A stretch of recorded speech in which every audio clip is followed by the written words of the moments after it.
Why is everyone becoming a narcissist? So go ahead and print out your journal, grab your favorite cup of tea, and let's do the work. Let's get into this journal together. So this is about me, because I've kind of noticed this within myself. So this is an honest, vulnerable moment for me. So please do not judge me. Just raise your hand and say me too, maybe, so I feel less alone.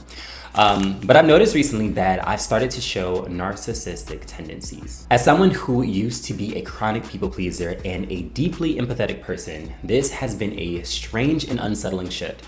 I didn't even realize it was happening until I caught myself seeking validation, curating my image, and becoming emotionally unavailable. I realized that my increased consumption of content, especially on TikTok, oh my God, started to change me.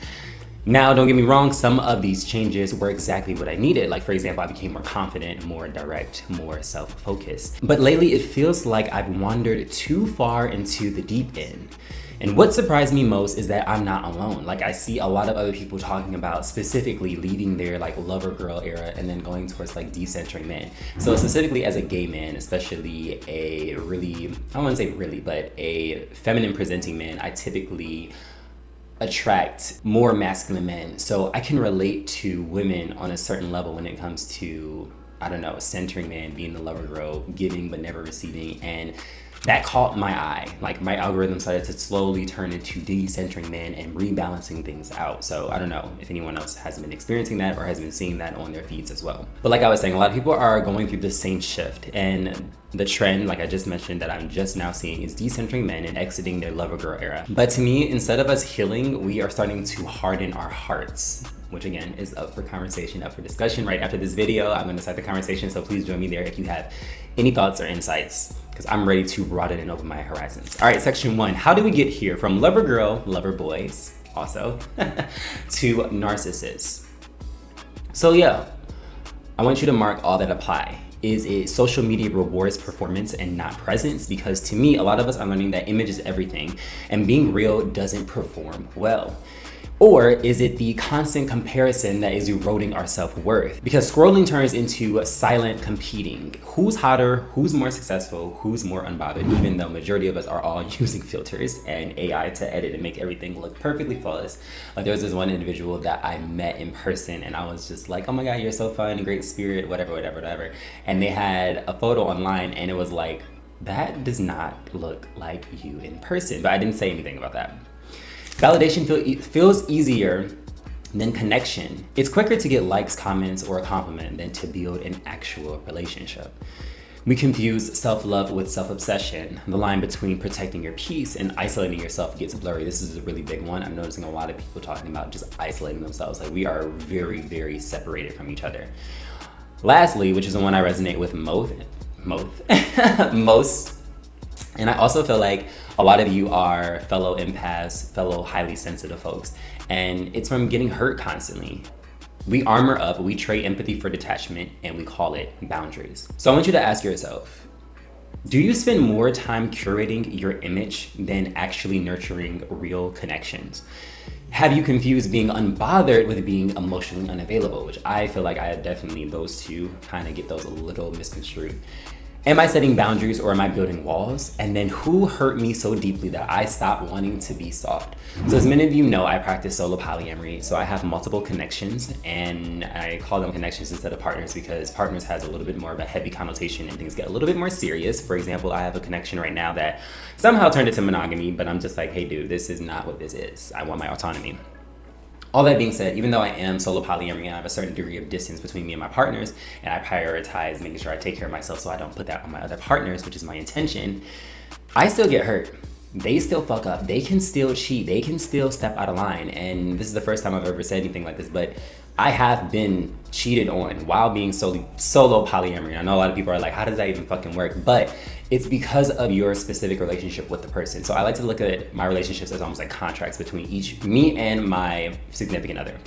So we agree on what is okay and what isn't okay. So just because my one partner says, let's say partner A, because they say that they're okay with me flirting with other boys at the bars, like them picking me up, me going out, making out with boys, yada, yada, yada. They're okay with that. But the other one's like, I don't want you flirting with nobody, things like that. Like, that's kind of how it works. So all that to say, I still get hurt. I still find stuff out. They still do things that I'm like, that really makes me want to guard my heart more because I cannot trust you anymore. So I say all that to say a lot of my lack of softness has been being hurt in relationships, not even just romantic ones, platonic ones too.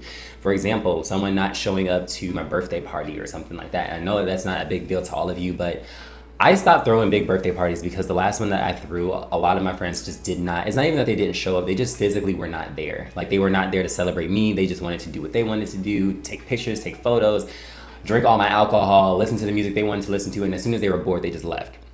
And I was just like, okay, so these are not my people. These are people that are using me as a resource. Got it, known. But I feel like after every single one of those things, my heart gets a little bit more, I'm protecting it because that shit hurts. And that's where you feel it. That's where I feel it. I don't know. Let me know. What do you guys think? Moving on. I think a lot of us, the lover girls and lover boys, got tired of being used and taken for granted. So we either became like the people who hurt us, or we shut down completely, isolating ourselves in the name of protecting our peace. But the truth is, we are lovers. We feel deeply. We bring softness, warmth, care, the kind of energy this world desperately needs. And I know, y'all know this world desperately needs that. And I think that's also why a lot of us are kind of like depressed and grieving. You know, we can do all the things we need to do, go to the gym, Pilates, create content, coffee shop dates. We can do all the things that we love to do, but at the end of the day, again, let me know if you guys are like me and you feel this too. I can still feel the energy of this world, and it is sad. Y'all, it is sad. There is something going on, and to me, it's because we're all becoming narcissists. Going against that, specifically going against your softness, warmth, and care, means going against your soul. In my opinion, we all came here for a contract, which is a part of our purpose. Not being in alignment with that is where the grief starts to happen. So again, we're not here just to exist, but to discover our gifts, the part of us that comes naturally, the things that light us up, and then to offer those gifts to the world to make a contribution. In many ways, it feels like a soul agreement and a contract we signed before arriving here, that we would remember who we are and use that remembrance to help others remember too. But when we disconnect from our gifts, when we harden ourselves, shut down, or get lost in performance, we're not just betraying ourselves, we're betraying that sacred contract. So I wanted to list some things that resonated with me as a lover boy that I feel like are in my contract. A lot of them I have kind of hidden back in the closet. Funny. I've stepped out as a gay man out of the closet, but there's parts of me that are still in that closet, and I put them back in there to feel safe and to protect myself in this crazy, crazy world. But all that to say, some of the things in my contract, and again, join the conversation. I will start that right after this video, and let me know what you all think to my other lover boys and lover girls. Deep empathy. We feel what others feel sometimes before they even say a word. And I assume this is because of my upbringing and the hypervigilance I needed to have in my household to protect myself from the anger and wrath of whatever was going on. But all that to say, I am really good at doing that, and it is a gift, but it is draining and frustrating sometimes, because when people don't recognize like, oh, you can read me without me having to read myself, it's like, yeah, that's like a very loving, nurturing gift that I can give you, but they can't give it back.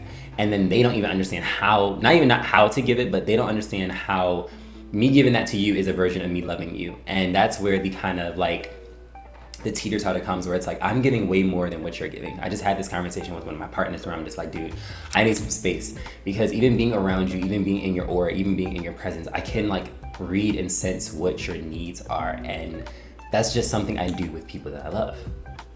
Tenderness. We offer warmth, softness, and gentleness in a world that often feels cold, and boy does the world feel cold right now. Emotional honesty. We value depth, truth, and meaningful conversations. I cannot stand weddings, y'all. I legitimately have come to the conclusion, I hate weddings. I hate weddings. They are the most uncomfortable, superficial, basic, performative ritual that I have seen to men. It's not even cute or beautiful anymore. Y'all are spending the amount y'all could put for a down payment to a house for a show. And then you make other people pay to watch you do, like, it's just, I miss simplicity. Like, just me and you, maybe a couple of our closest people, destination trip, boom, that's it. That to me is us celebrating our love more than weddings. These weddings are so fake, superficial, nobody's there, everybody's just dressed up and acting as if there's a camera and we're getting paid for this. And it's like, we're not even getting paid for this, we have to pay to be here. And on top of that, the conversations are whack. I mean, come on, nobody even talks about nothing real. Sorry, had to just go off on that for a second. Also, authentic presence. We're not afraid to show up as we are, messy, real, and raw. And lastly, nurturing energy. We instinctively want to care, heal, and hold space for others. Again, join the conversation with me. Let me know what you all think. Moving forward, I want you to ask yourself these 3 things. What do I do that makes me feel most alive, most like myself? When do I feel like I'm truly in alignment with my spirit? When I imagine being on my deathbed, what do I hope I gave the world? I hope I gave the world love.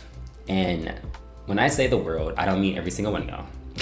Because I can't do that. I'm not doing that. But I specifically, as I get older, I'm starting to realize who I am leading, who I represent, and who I want to say model for, stand up for. And that is feminine presenting gay Black men. And then also gay Black men that were brought up in predominantly white spaces or that were whitewashed. We don't have a lot of spaces that we can go to that feel like home. And if you do, please let me know because I want to come visit y'all. But in our community right now, again, there's been this obsession with blending in. And I remember watching this TikTok where the girl was like, everybody's like a fashion boy now. Everybody's wearing the same chains, the same, you guys have this new uniform and I'm not trying to knock it. I don't get it. I don't understand it. I don't think it's individualistic, but that's not for me to judge. That's just my opinion. All that to say, we're all kind of conforming to that. And I'm wondering, where is the space for authenticity? And specifically, if you are a feminine presenting man, where do you show up? Because you're going to stick out like a sore thumb if everybody is wearing these oversized graphic t-shirts and then you're wearing a corset, which I'll add a picture of that because I wore that this last Pride. It was really cute and it was really fun. And honestly, I was surprised by the great feedback that I got from it because I was like, they're gonna be like, oh my God, is he really wearing a corset? And I'm like, yes, bitch, because I represent for the femboys. All that to say, on my deathbed, I want to be able to be a model for other feminine gay Black men, other whitewashed Black men, gay Black men, whatever. People that identify with me as I walk through this world and I have the struggles that I have because I'm gay, because I'm Black, because I'm whitewashed, because I date outside of my race, because I'm feminine presenting, because I'm sassy, because like all those things. I want to be able to find other people that are like that, empathetic, highly sensitive, and make sure I'm giving them the things that I use to survive, y'all. Like this shit is not a fucking game. This stuff gets hard. Showing up authentically every fucking day when the world is telling you to be everything different. Like I'm not supposed to be gay. I'm not supposed to be feminine. I'm not supposed to be whitewashed. I'm not supposed to date outside of my race. I'm supposed to be a straight, devout Christian boy that goes to church, has a wife and has 3 kids, lives somewhere in the suburbs, serve and take care. Like, y'all know the script. Don't play with me. Section 2, giving love versus hoarding love. Everyone is just doing what they have to do to survive. So many of us are caught somewhere in between. We used to give love freely. It poured out of us effortlessly. Oof, I miss those days. We gave without keeping score. We showed up, held space, made sacrifices, thinking love would return to us in equal measure, but it didn't. We gave until we were empty, until we were exhausted, resentful, and quietly heartbroken. We looked up one day and realized no one was around to refill us the way we refilled them. And that's where the shift began. That's where the lover girl / lover boy started to fade. We started giving, we started hoarding. We stopped giving and we started hoarding. Not because we're selfish, but because we were tired of running on empty. Really good book. It's titled Running on Empty if you need a book to read about this a little bit more. It's about childhood emotional neglect. Now, many of us only give love conditionally, circumstantially, strategically. We want to protect ourselves. We say, no more free love, and we mean it. But deep down, part of us misses that version of ourselves. The one who loved without armor. All right, so let's do a comparison. Again, this is just my opinions. I always encourage you all to join the conversation and let me know what you think. So I have loving freely versus loving with armor. I'll read the first 3, you guys can read the last 3. So open-hearted and emotionally present versus emotionally detached or unavailable. Love is offered without expectation versus love is given only when it feels safe or earned. I have definitely gotten to that place.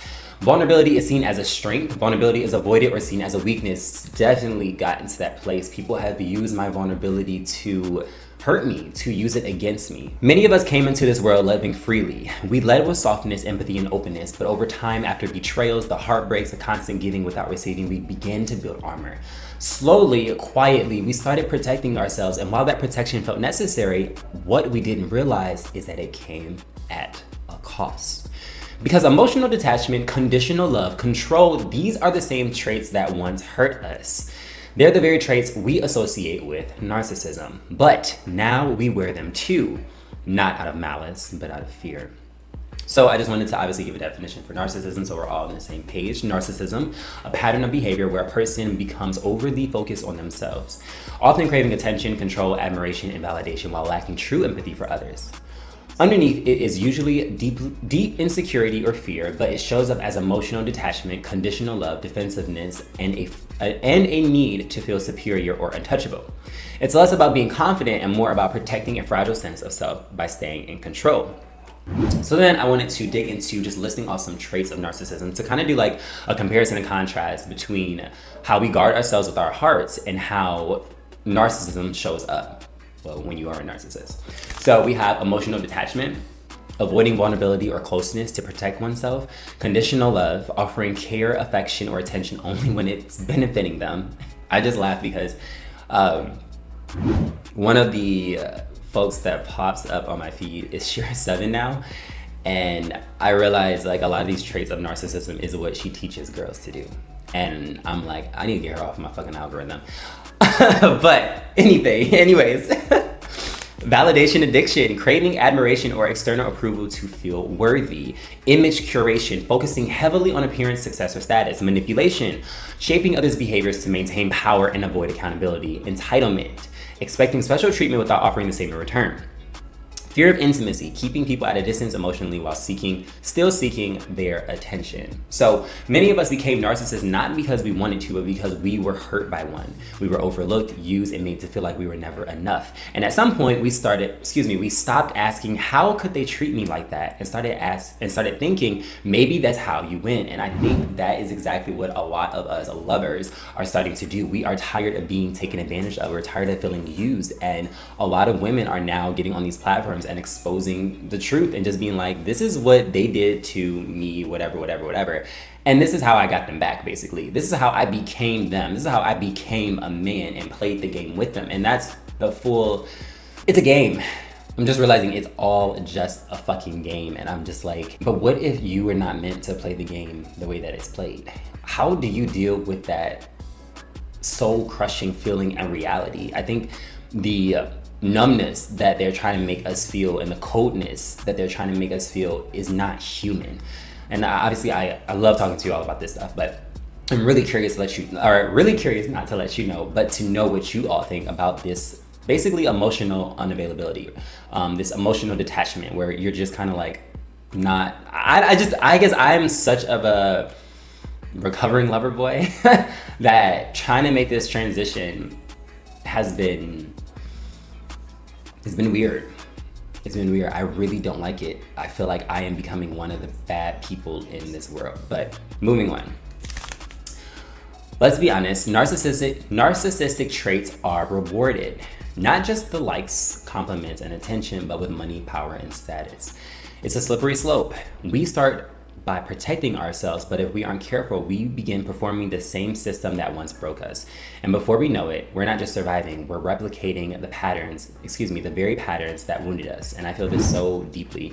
And a part of me is starting to wonder now if it's just all attached to social media as well. I mean, I feel like a lot of us feel like that's the only way out and the only way we can get freedom specifically from like these 9-to-5s, corporate structures to do what we came here to do. So there is obviously a part of it where you can't avoid it, but at the same time, I'm realizing the more that I consume some of this stuff, I'm like, everybody on this platform is basically a narcissist and we're all just making each other more narcissistic. Like, I don't know. And then a part of me is like, if I step away from that and start doing more things in the real world, like for example, I just took my dog to the dog park and I had a great conversation with just a random individual. And I am the type of person where like I wore this, like I had like a crop top on and like shorts and like whatever, like to me, I feel like a lot of men look at that and think it's gay and like feminine and like, you know, they judge me. And, you know, I don't give a fuck. I'm gonna live my life. But all that to say, it was a straight like masculine, taller, older white men. And I was just kind of like, interesting, you are not put off by this. And I'm like, where did I learn that this was off-putting? And a part of me is like, oh, on fucking social media, where the people that get the most attention, the people that have the curated image, I'm looking at their image in comparison to my image and thinking, oh, well, then I'm probably not gonna get attention, likes, or whatever because I don't look like that. And it's like, that's where social media starts to reprogram your mind, whether it's based off of reality or not. So a part of me is like, maybe I need to find a better balance between social media time and real time, like just being outside, being in nature, going to the park, not being in front of these screens all the fucking time. Moving on, assessment time. You all know I love a good assessment. So this one, I basically was like, I want us to get aware or become aware of, have we become the very people that have been hurting us? So there's 3 sections. Section 1, it talks about protection, when protection becomes performance. Section 2, boundaries or barriers. So this one's talking about, setting boundaries, asking you a couple questions so you can dig deeper into that. And then the last one is becoming what we feared. So 3 sections, 9 questions, just so you can kind of gauge where you are at. And talk to me. What do you all think? Why is everyone becoming a narcissist? I think it's because a lot of us are empaths and lovers, and we're tired of being taken advantage of. We're tired of being left on empty. And it's exhausting in this world where everybody feels like everybody's becoming a narcissist. So it's just like, you might as well join them. But I don't know. That to me is also very soul crushing, and I'm just curious to know what you guys think. Like I said, I will be starting the conversation right after this video. Please visit realgaylife.com and join the conversation with me. Remember to be the change you wish to see today. Take care.